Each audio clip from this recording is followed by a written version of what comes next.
Abonnez-vous à ma chaîne YouTube. Protégez ta santé Mackensia. Que se passe-t-il pendant l'éjaculation? Quelle est la durée de vie d'un spermatozoïde? Par Dr Sébastien Wanonkou. Lors de l'éjaculation, les spermatozoïdes passent dans les canaux déférents, puis se mélangent avec les sécrétions des vésicules séminales et de la prostate, cela forme le sperme. Tout ce petit mélange arrive alors dans l'urètre avant d'être expulsé vers l'extérieur au niveau du gland. Au final, chaque éjaculation contient environ 200 millions de spermatozoïdes.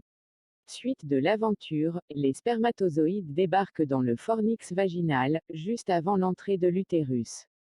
Ils doivent alors parcourir 13 à 15 cm pour atteindre l'ovocyte, à raison de 2 cm par heure. Un seul spermatozoïde va féconder l'ovocyte, ça y est, bébé est en route. Mais chez certains hommes, les spermatozoïdes sont moins rapides, et cela peut même provoquer des troubles de la fertilité. Quelle est la durée de vie d'un spermatozoïde? S'ils ne sont pas utilisés, les spermatozoïdes vivent pendant environ 30 jours dans le corps de l'homme, avant d'être finalement remplacés. Pendant ce laps de temps, ils sont stockés dans les testicules. Lorsqu'ils sont dans le corps de la femme, les spermatozoïdes peuvent s'arrêter en chemin, voire entrer dans une phase de veille. Résultat, ils conservent leur aptitude à féconder pendant 2 à 5 jours après un rapport sexuel non protégé.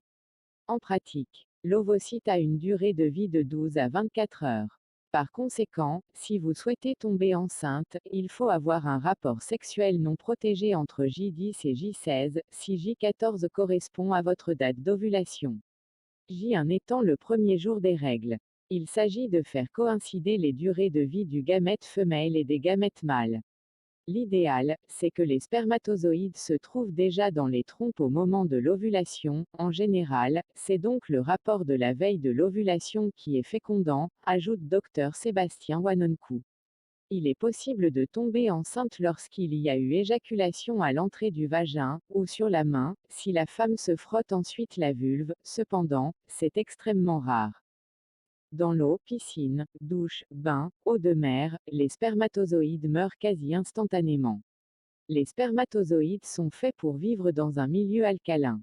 Si on les plonge dans un milieu acide, de l'eau chlorée, par exemple, ils n'ont aucune chance de survie. Et dans l'air, alors? Le sperme sèche très vite. Aussi, les spermatozoïdes ne survivent pas plus de 30 minutes. Abonnez-vous à ma chaîne.